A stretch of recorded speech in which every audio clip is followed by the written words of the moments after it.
Hello, it's Barb Earle, neurotransformational coach and health and well-being expert on a mission to help you get to know your brain and body better and why it matters. Welcome to day 10 in this 4-week special edition called 4 Steps to Boost Mental Health and Shift Your Perspective, pandemic related or not. I call it the 4 Ps: pause, perspective, practice, and patience. Today's focus is the third question in the step called perspective. But first, how did it go yesterday? What was important to you? What other perspectives showed up? Ready to dig a little deeper and look at the third question? Let's check in. You've taken the time to pause, step back from the impact of stress. You've created a new perspective and it works for you. Now what?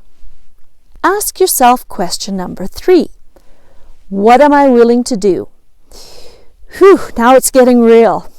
It's time to turn your new perspective into a way of thinking and doing. Before expanding on this, know that good decision making is a result of effective thinking.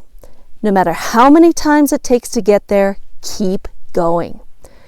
Good decision making also maps out an optimistic, realistic direction for your future.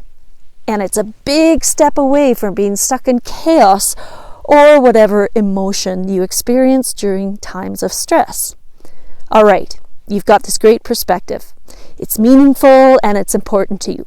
Hold on to that.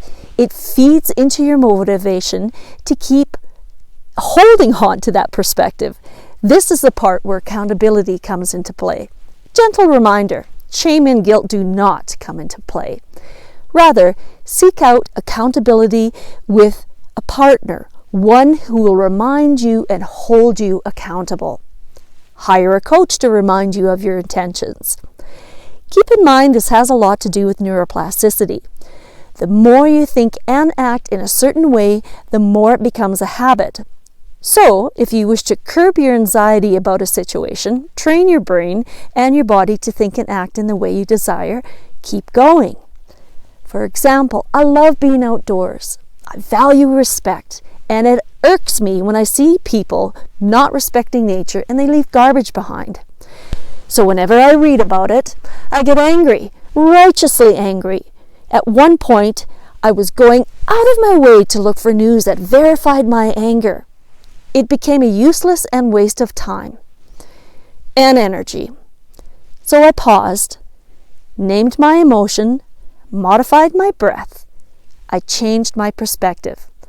Instead of paying attention to those disrespectful others, I started paying attention to those who were doing something about it. What was I willing to do? Now, when I do read about it, I think of those who do volunteer their time to help clean up. And simply shake my head to those who do not comply and carry on.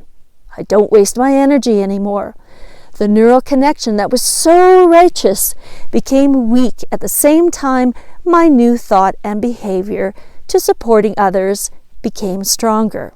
And it led me to thinking that I could volunteer as well. Less anger, more decisive thinking.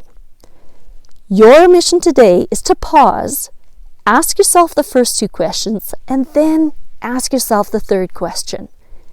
Let the neuroscience of your body and brain do the rest.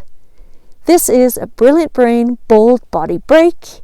Until we meet in person, brain to brain, heart to heart, ciao. And join me next week for the third step. Practice. We'll see you then.